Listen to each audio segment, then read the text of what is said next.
It is the evening of the 1st of May, 1893, in the city of Chicago. A crowd of thousands is standing in the darkness, waiting. Before them rises a city of white palaces, built for the great World's Fair, an enormous exhibition where nations show their newest wonders. The palaces are silent, the lagoons are black, and then the President of the United States steps forward and presses a small golden key.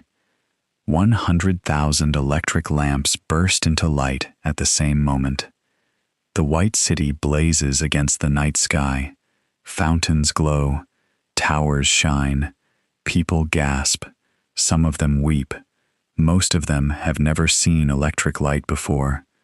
They have lived their whole lives by candle, by oil, by fire. And now, in a single second, they are looking at the future. Somewhere in that crowd stands a very tall, very thin man with dark hair and quiet eyes. The current racing through those 100,000 lamps is running on his system, his invention, his idea. His name is Nikola Tesla. And 50 years later, the man who lit up that night will die completely alone, in a small hotel room, with almost no money, loved by almost no one, feeding pigeons at his window. Hello, my friends. Welcome back to History English. It is so good to have you here with me today. Find a comfortable spot, take a slow, deep breath, and let this story carry you from a mountain village in a lightning storm to the electric heart of New York City, because today we are telling the story of the man whose current is running through the walls of your home at this very moment. Now, let me ask you a question. Look around the room you are sitting in. How many things near you use electricity? Your phone, your lamp, your refrigerator, the device playing my voice right now. We never think about it. We press a switch and the light simply comes. But behind that switch there is a story. A strange, brilliant, heartbreaking story. And it begins with a storm. Nikola Tesla was born at midnight, between the 9th and the 10th of July, 1856, in the small village of Smiljan, in a region that is today part of Croatia. His family was Serbian, and on the night of his birth, a violent lightning storm was breaking over the mountains. The story is told that the midwife, the woman helping with the birth, was frightened by the thunder. She said the storm was a bad sign. She said the child would be a child of darkness. His mother answered, "No, he will be a child of light." We cannot know if those exact words were spoken. Family stories grow softer and rounder each time they are told, but the world would remember them, because no prediction was ever more true. His father, Milutin, was a priest in the Orthodox Church, a serious man who wanted his son to become a priest as well. His mother, Juka, could not read or write. She had never spent a single day in school, and she was, in her quiet way, an inventor. She built her own tools for the house and the farm with her own hands, a mechanical egg beater, better looms for weaving cloth, small clever devices to make hard work lighter. Tesla watched her. He said, all his life, that his gifts came from her. But his childhood carried a wound. Nikola had an older brother named Dane, and Dane was the brilliant one, the favorite, the son of whom everything was expected. When Nikola was about 7 years old, Dane was killed in an accident with a horse. The family never recovered. Nikola later wrote that anything he achieved afterward only made his parents feel the loss of Dane more sharply. He was a boy, living in the shadow of a dead brother. So he studied. He studied with a hunger that frightened his teachers. He could memorize entire books. He could solve mathematical problems in his head so quickly that his teachers accused him of cheating. And he had a strange gift, one that would shape his whole life. When Tesla imagined a machine, he did not see a vague idea. He saw the machine itself, complete, solid, standing in the air in front of him. He could walk around it in his mind. He could test it, run it, take it apart, all without touching a single piece of metal. His father still wanted him to become a priest. Then, at 17, Nikola caught cholera, a deadly disease spread through dirty water, and lay close to death for months. In one of the worst moments, he whispered to his father that perhaps he would recover if he were allowed to study engineering. His father promised. Nikola recovered. The promise was kept. He went to study at a technical college in Graz, in Austria. He worked from 3 in the morning until 11 at night, and one day, in a classroom, he watched a demonstration of an electric motor that ran on direct current. Direct current means electricity that flows in one direction only, like water in a river. The motor worked, but it sparked and crackled and wasted energy. Tesla stood up and said there had to be a better way. His professor told him, in front of the whole class, that such a thing was impossible. It would be like building a machine that ran forever without fuel. Tesla did not argue, but he did not forget.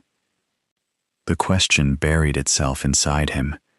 It burned there for years, through a dark period when he left college without finishing, drifted between cities, and gambled away money he did not have. His brilliant mind was going nowhere. Then came the afternoon that changed the history of technology. It was February 1882. Tesla was 26 years old, working for a telephone company in Budapest. He was walking through the city park with a friend at sunset, reciting poetry from memory. And then he stopped. The answer came to him whole, complete, finished. He saw it in the air in front of him, the way he had always seen machines, a motor with no sparks, no brushes, no wasted fire, driven by a magnetic field that rotated, spun in a circle, created by currents that changed direction in a smooth and perfect rhythm, alternating current. Electricity that reverses its direction many times every second, flowing back and forth like a wave. He grabbed a stick and drew the diagram in the dust of the path. He had no laboratory. He had no money. He had no machine. He had a drawing in the dirt, and he knew, with absolute certainty, that it worked. Does that image remind you of anything, my friend? A teacher, with nothing but a stick and the ground. Some of the largest things in history begin exactly there. Tesla made his way west, first to Paris, working for the company of the most famous inventor alive, Thomas Edison. And in 1884, at the age of 28, he sailed to America. The story is often told that he arrived in New York with 4 cents in his pocket, a few poems, and a letter of introduction to Edison himself. Like many Tesla stories, the details may have grown in the telling. What is certain is that he arrived with almost nothing and went to work for Edison the same week. The two men could not have been more different. Edison worked by trying everything, testing thousands of materials, failing his way patiently toward success. Tesla built the entire machine in his mind first. Edison was a businessman to his bones. Tesla could not manage money at all. And Edison's whole empire, his power stations, his patents, his fortune, was built on direct current. Tesla told him about alternating current. Edison was not interested. There is a famous story that Edison promised Tesla $50,000, a fortune in those days, if he could improve Edison's power stations. Tesla worked for months and succeeded. When he asked for the money, Edison laughed and said, "Tesla, you do not understand our American humor." Historians still argue about whether that conversation really happened. What is certain is this: Tesla quit, and then the man who could see machines in the air fell all the way to the bottom. For about a year, Nikola Tesla dug ditches in the streets of New York for $2 a day. Trenches in the frozen ground. The hands that would light a continent were holding a shovel.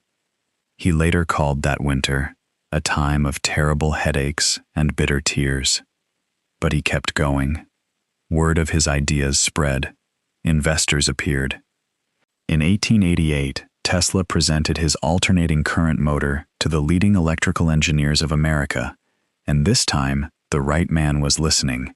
His name was George Westinghouse, an inventor and businessman with the courage to bet everything on a new idea. Westinghouse bought Tesla's patents. A patent is a legal document that says an invention belongs to the person who created it, and together they went to war with Thomas Edison. The newspapers called it the War of the Currents. Edison fought hard, and he fought ugly. To convince the public that alternating current was deadly, his supporters electrocuted stray dogs in public demonstrations. They arranged for the first execution of a prisoner by electric chair to use Westinghouse generators, so that death itself would carry his rival's name. Tesla answered in his own way. He stood on stage in packed lecture halls and let hundreds of thousands of volts of high-frequency current pass across his own body, harmless, while lamps glowed in his bare hands. The audience saw a tall man in evening dress, wrapped in sheets of electric light, calm and smiling. Fear is loud, my friend, but a working idea is patient. Then came Chicago, 1893, the night we began with, 100,000 lamps burning on Tesla's system while a nation watched. And 3 years after that came the victory that settled the war forever. At Niagara Falls, the greatest waterfall in North America, Westinghouse and Tesla built a power station that turned the falling water into electricity and sent it 40 kilometers to the city of Buffalo. Tonight, more than a century later, the power flowing through the wires of the world still flows the way Tesla designed it to flow. He was famous. He was celebrated. For a while, he was even rich. And here, my friend, the story turns. Because on this channel, we do not paint statues. We tell the truth about human beings. Tesla was, all his life, a prisoner of his own mind. The same mind that saw machines in the air also gave him no peace. He was terrified of germs and washed his hands over and over. He could not touch human hair. He could not bear the sight of pearls and would send a woman away from his table if she wore them. He was obsessed with the number 3. He walked around a building 3 times before entering it. He demanded 18 napkins at dinner, 3 times 6, and polished every plate before eating. He never married. He avoided closeness of every kind. He said that love would interfere with his work. And his judgment failed him. He tore up a contract with Westinghouse that would have paid him a fortune for every unit of power sold, releasing his friend from the debt, and with it, his own future wealth. It was generous. It was also ruinous. He poured his remaining money into his grandest dream, a giant tower on Long Island called Wardenclyffe, which he believed would one day send messages and perhaps even electric power itself through the air across the whole planet without wires. The money ran out. His investor abandoned the project. The tower stood unfinished for years and was finally torn down and sold for scrap to pay his hotel debts. In his later years, the newspapers still came to see him, but now mostly on his birthday, to hear the strange things the old man would say. He announced a death ray that no one ever saw. He said he had received signals from Mars. He moved from hotel to hotel, leaving unpaid bills behind him. and he fed the pigeons. Every day, in the park, the tall old gentleman in the worn, elegant coat, there was one pigeon, a white female, that he loved. He said so himself, without embarrassment. He said he loved her as a man loves a woman. When she died, Tesla said, something went out of his life. The man who could not touch people had given his heart to a bird. Nikola Tesla died alone on the 7th of January, 1943, in room 3327 of the Hotel New Yorker, on the 33rd floor, a room number divisible by 3, which he had chosen for exactly that reason. He was 86 years old. A maid found his body. He owed money. He owned almost nothing. But listen to what happened afterward. In 1960, the scientists of the world needed a name for the unit that measures the strength of a magnetic field, the invisible force at the center of his great invention. They chose one word: the Tesla. Fame took his money, his tower, and his peace. Science quietly gave him something better. It wrote his name into its own language, forever. And so, my friend, the story of Nikola Tesla comes gently to its close. He was the boy born at midnight in a lightning storm. He was the young man who drew the future with a stick in the dust of a park. He was the old man who lit the world and could not pay for his room. Think again about that night in Chicago. One press of a golden key, and 100,000 lamps came alive. The crowd saw a miracle happen in a single second. But it was not a single second. It was 30 years. It was a drawing in the dust, a winter of digging ditches, a war against the most powerful inventor on earth. The light was instant. The current behind it took half a lifetime to build. Right now, inside the walls of your room, that current is flowing. You cannot see it. You cannot hear it. If you stare at the wall all day, you will see nothing at all. But the moment you press the switch, the light answers. Your English, my friend, is a current in the wall. Days when you study and feel nothing changing. Days when you listen and understand only half.